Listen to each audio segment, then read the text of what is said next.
a.m. after last night. So thanks for getting up and getting back here, and I'm sure we'll have some more trickle in as we go. But yesterday I thought went great, and hopefully we got another great day here with a lot of good information to take back for us for the season. So thanks for coming again this morning. So Coach Plante is here to start with the morning with us to talk a little bit about creating offense with our defensemen. Little background on Coach Plante, who I'm sure many of us know from being high school hockey fans in the state of Minnesota. But after taking some time away from the UMD program to assist the Chicago Blackhawks, Plante returned back to the Bulldogs on July 3rd of 2020. Coach Plante was a player development coach for the Blackhawks for those 5 seasons while he's away. Nearly 2 decades after hanging up his collegiate skates for good and putting on the wraps on a remarkable UMD career, Coach Plante returned to his alma mater on June 9th, 2010 to take on a new role, assistant hockey coach. 10 months later, he had himself an NCAA National Championship ring. Coach Plante was a driving force, offensive force for the Bulldogs for 4 winters, culminating with his senior year in which he racked up an NCAA leading 92 points, still the second highest single season total in team history for a school record 2.49 points per game average.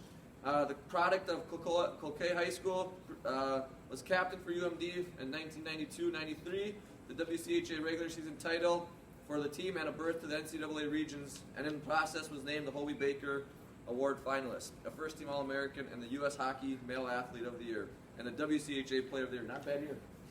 Not bad year. In addition, he was an All-WCHA first-team pick as a senior after receiving second-team honors the previous winter. Coach Plante went on to enjoy an 8-year stint in the National Hockey League with Buffalo, Chicago, and Dallas, where he won a Stanley Cup and finished his career in Philadelphia. So, what a great resume. Thanks so much for coming and sharing with us this morning, Coach Derek Plante. Thanks. I appreciate that. So, what qualifies me to talk today is I'm not a defenseman, right? But I think more than anything, like the hockey part, I've had a lot of history. Obviously, I've done everything. My whole life has been hockey. But probably over the last 6 years, I've watched feed offense from my perspective at the Pee Wee level, the Bantam level, the high school level. And I've got probably over 700 games of just OHL, college, whatever, over the last 5-6 years. This reoccurring theme keeps coming up with, for me, as almost a little bit of a frustration, but maybe not. That's what I want this to be more of a discussion. But coming from, I do kind of have some of my own thoughts, but I want to get everybody's thoughts. I don't know that I'm right on this, but I think it's really interesting as we go forward and talk about what does D-train offense mean. Does that mean the defenseman skates from one end to the other and tries to score? Or is it more productive to get a puck, move it, act like a forward, and join? That's what I want to a little bit talk about and show, see what you guys... I would gather that every guy in this room has a player that this applies to, and you can obviously some of the thoughts that go with it apply to all the players, especially defensemen. So let's just go, and I want to have enough time at the end to kind of talk about all this stuff. I'll get moving. Thanks for joining us, guys. All right, we'll see if this one works.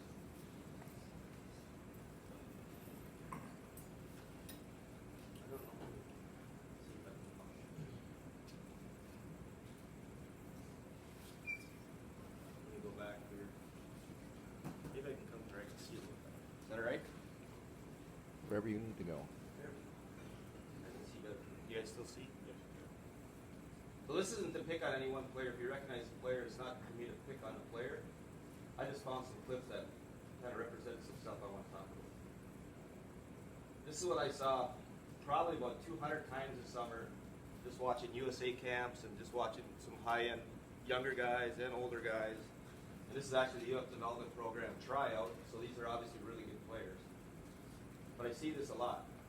As this player comes behind the net, let's check out what his options are and see if he uses it. Right, we got a guy here, as a change goes, right? He's probably going to be up the blue line. There's another option here.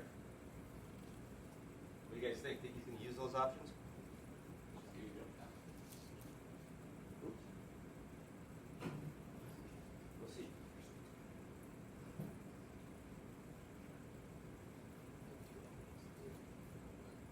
Nope.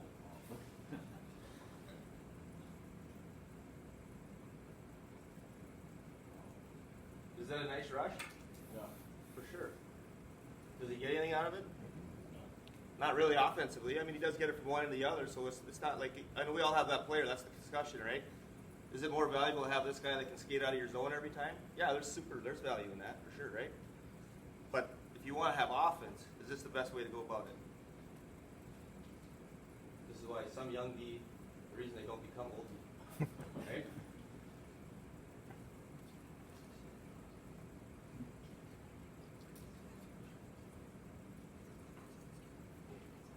Okay, headman the puck.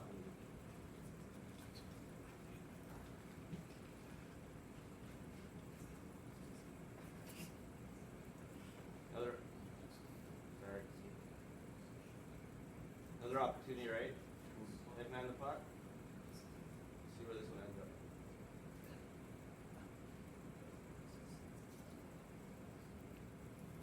Kind of the same place. It gives it up, gets it back. Does he give it up? Here's what happens. I see a lot. That happens a lot, and this is probably the discussion, the coaching point that you can have with your player. So, sorry, my technology is not as good as it should be. I feel like when I press pause, it should pause. Yeah. Sorry. So he's got an out here on the. I don't know. This one. Sorry, guys. Maybe it's better just do it up here.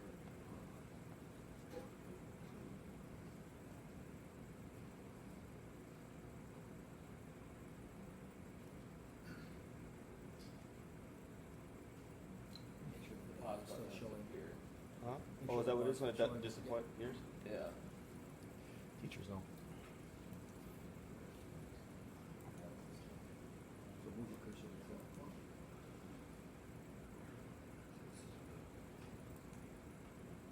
Okay, so what happens here? What are all the forwards doing at this point? Standing still. They're all standing there. This happens all the time. You get up to that point, and all of a sudden, everybody has to stop. And now when he does get in the zone, he does a good job of carrying it. I'm not going to dispute that at all. It's good to have that ability to do that. But now what does he have for help? He's playing 1-on-3. He's got no help. Right? Unless he kicks it back or whatnot. So my thought is headman the puck. Kind of act like a forward. So I got a couple good examples of, well, first off, I should maybe say, why do kids want to do this? But this is probably why. And I got to bring Neil Pionk just because he's the Hermantown guy and UMD guy, right? He's a stud. And I'm sure at some point he was doing the same thing. But maybe you all remember this goal.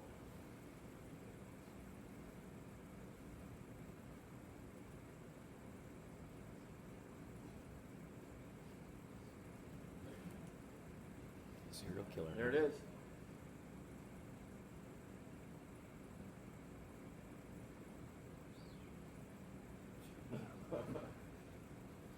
But if you talk to him, I think he would tell you that he remembers his high school coach, or not his high school coach, but one of his coaches along the way saying, "You'll never be able to do that." Right? And there he goes, does it like his first year in the NHL.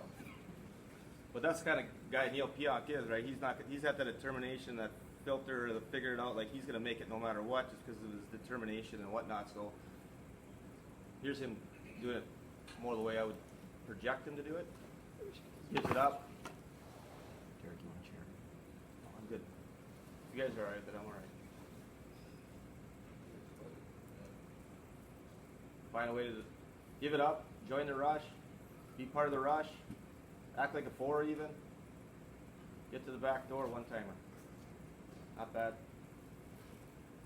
I figure Adam Fox is a good one to use since he was Norris Trophy winner last year, right? Obviously we don't have Norris Trophy winners, but if they're doing something right, they're good examples. He drives center just like we want our forwards to do, right? Gets the net, gets a rebound. So granted, last year he only had like 5 goals. That's one of them. But he had 45 assists. That got him a Norris Trophy. So maybe offense really from defense isn't about scoring goals. It's more about just creating some kind of offense, whether it's assists or whatnot.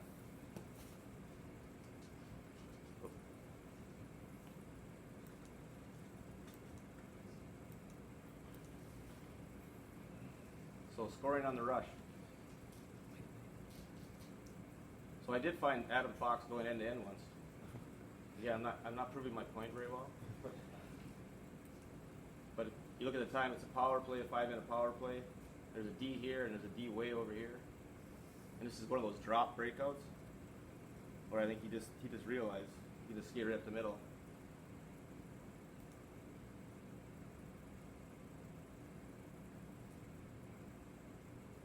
And what gets played on TV every night when you watch the highlights? Finish. That one, right? And the second question, I guess, for some of these things is, this is awesome. It's good. You got to have that skill set, but you need to use it the right way, right? And that's where us as coaches probably need to be more adamant about it. So, what should a goal scoring look like from a D-man? Seems like when I went through a whole bunch of clips from Fox and then Hedman, who won the year before, and almost like maybe 40 goals. I can put them up there, but 40 goals. There's one from Adam Fox like that, and there's maybe one or two from Hedman that they carried it all the way up and scored. The other 40 are from them giving it up somehow, joining the rush. Usually, Hedman's unbelievable at finding that middle area where that bullhead is there, and getting the pass back and scoring.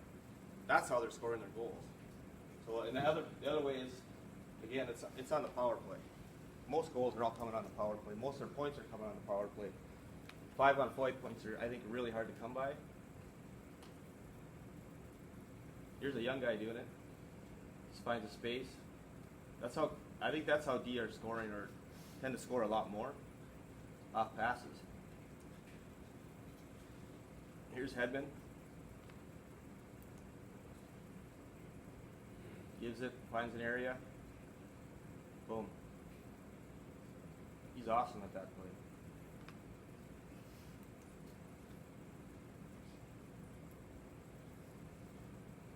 Same thing for Fox. Right? And we all have a guy that's probably like that, because you probably have your power play. But maybe trying to have that conversation with him of like, this is how you're probably going to score more often. Just give it up and get it right back. Right? I think it just needs to be a conversation often. Right?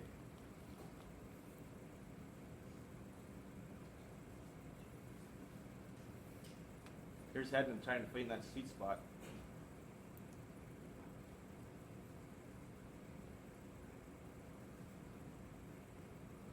See how he jumps into that hole? I think this is him again. Comes late. Finds that spot.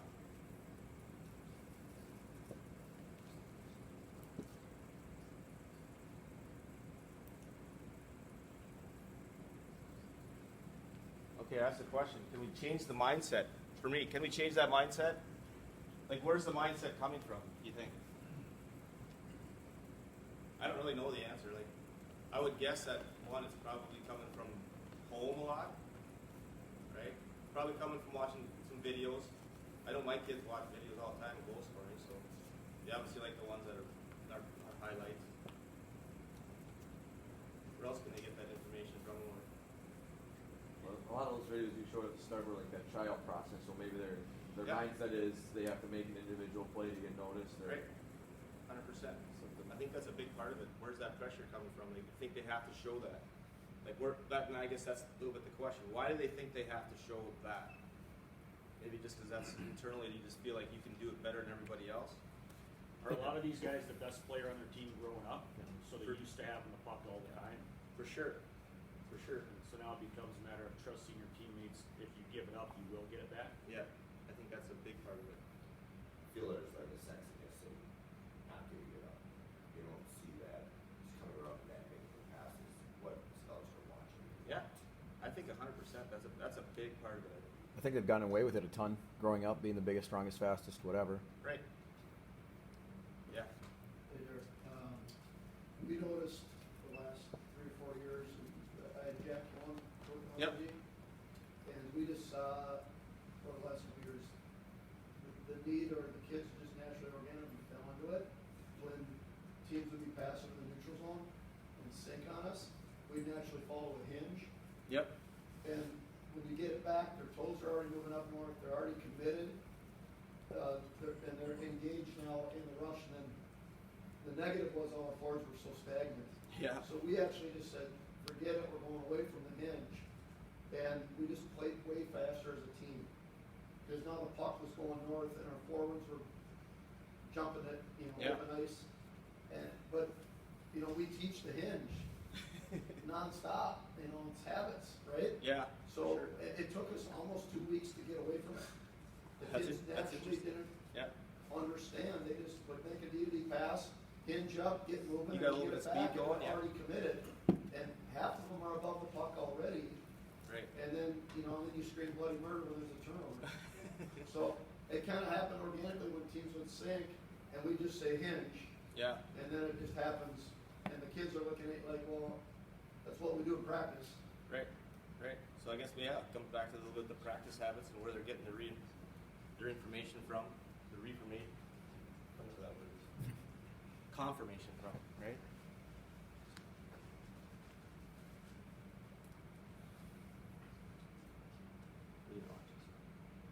So this is the play I love. This is what I want to talk about a little bit later. Is can we get to a mindset? Yeah, we drive that, but we're always looking past first. And this is the conversation I've had a ton of times, even this summer with lots of different coaches, college coaches. Like, okay, I was gonna wait till the end, but this is for me. Like, I'm really curious on if it's possible to have a team where you have them for the whole year, and you can get your defense to every time they got the puck, let's look past first. Right? I think so many of it, I've been, same thing, let's get that shot, let's get that shot, let's get that shot, right? Can we change that mindset a little bit? Like, and again, I'm not against shooting, don't get me wrong, like I think there's a place to shoot and there's a time to shoot, but can we change over time of a whole year where you get to work with them every day? Can we change that mindset? But the first thought is to try to find a guy. And what effect does that have on your team? Because my guess is too, like the forwards would probably start to get open more if all of a sudden hey, I'm going to get off net a little bit, try to get open if they actually are getting some passes that way. And again, we're all working with a different, is it just the elite players that can do this? Is it not so elite players can do this? Or can everybody kind of learn this? I think that's a bit of a question, right? Like some of this stuff is maybe only to the elite guys. Again, I do watch a lot of really, really good players, and I think that they are capable of it. But I also think other players that aren't as elite can figure this out, right? Or at least have the mindset of let's look first, and when you can't see it or you can't find it, okay, let's get our shot. I know it gets pretty hairy up there, and you saw it last night even in our game. It gets hairy up there when the guy's right in your face, right? That's what I'm not talking about. But if you can get a little time and space where you can walk the line, or the other part of trading offense is every guy should probably be trying to get the center ice, right? Taking that line, walking to the middle, somehow find a lane, shot, because everything kind of based off that. A little bit like center drive for forward. Getting to the middle of the rink for defensemen is kind of key. Just because I think that opens things up. Because if you grab that puck off the wall, this is a little bit of a side note, right? If you grab that puck and start going center ice, and you get cut off, all you have to do is stop, and then you can throw it back where you need to, right? But if you don't start going, you probably never get there, right? So almost every puck should be started with, let's see if we can get to the center ice. If you can, now you got a lot of pass options, right, both ways, and you got a shot option from the middle of the ring. Okay. That's not really what I'm talking about today, but so this for me is awesome. I think there's a lot of room for plays like this. Obviously, it's nice to have a Kucherov or Panarin on your team that you can pass to.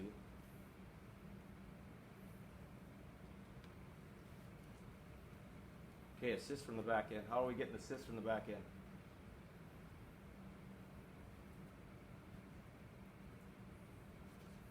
Can we take a look? Do you think there's some part of this is a selfishness at all?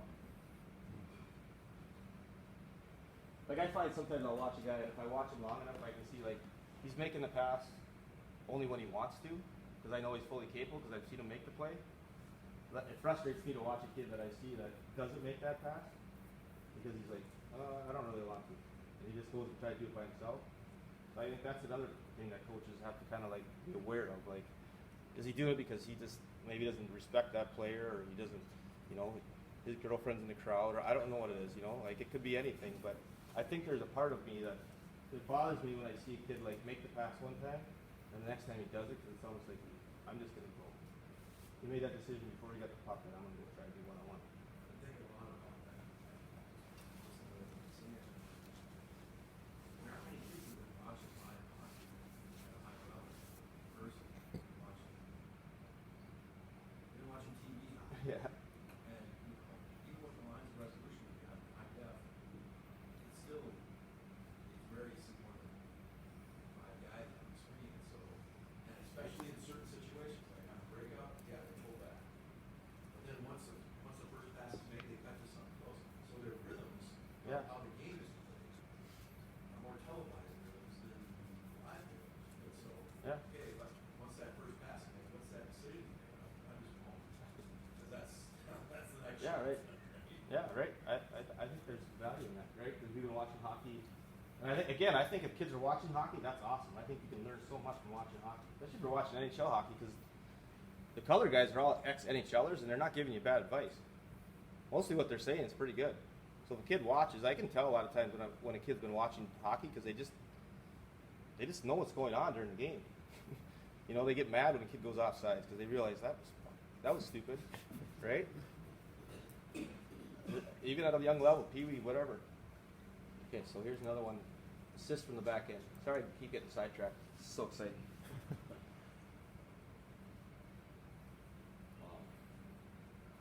Again, those guys are elite players, but I think if you get the mindset to look off net, it's not as hard as maybe you think it is, right?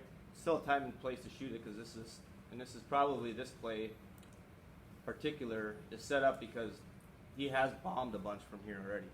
We saw the goals, right? So again, on a power play, that's a whole different discussion, but he's bombed a bunch from there, so they have to respect his shot, right? Which allows him to just kind of slide it over here. And he's probably got yelled at by Kucherov a bunch of times for not giving it to him. Because I will say this about Hedman. I looked up a lot of clips on Hedman, and there are some times where he actually does try to carry it by himself. And I think he was maybe a first overall pick early on in his career. I think he's evolved to what he is now. Like, I don't think he made as many plays early on in his career.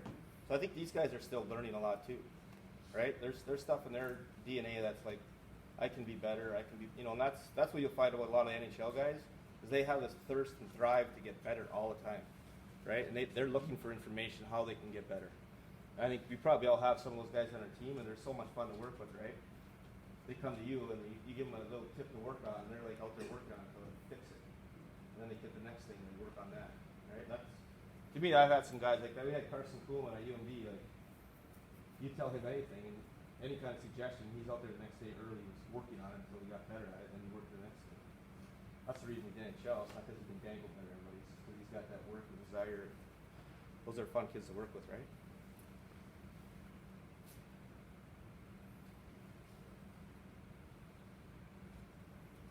Okay, these are 5-on-5, and obviously these are elite players, but